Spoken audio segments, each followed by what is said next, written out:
You're kind of one of the originals with Pokemon, I think, also, and you're one of the last originals who's been on the show for its entirety.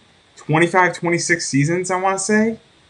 We are actually technically we're in the 23rd season of it, but it's been that long. Yes, it was one of the first things that I had a part on. I actually was not in the original casting call of it, but I came on in the first season, so I didn't get to audition for a bunch of the roles, but I came in early in the episodes and have been on there on and off since. Yeah.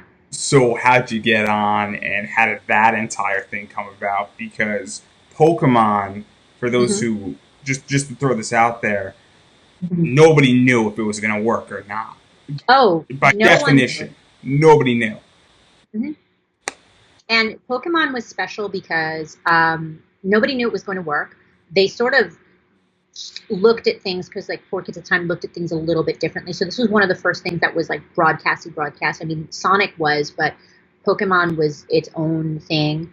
Like I said, I wasn't in the original cast call for it, but by that time I was working in a bunch of studios, so they were like, "Oh, hey!" So they got me in on the next things that were happening. But nobody knew it was going to work. A lot of people didn't know. We didn't know. Um, Now it's hard for me to even imagine back to then because I take for granted so much. Pokemon is such a part of my life that I take for granted all of these things. You take for granted the battles, the throwing, the everything, like creatures. It's like a world that I literally cannot remember a time before Pokemon in my brain.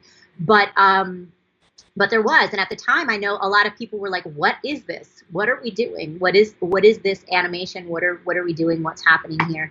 But yeah, nobody knew. We had no idea that it would carry on and it would go on as long as it has, that it would be such like a part of so many people's lives.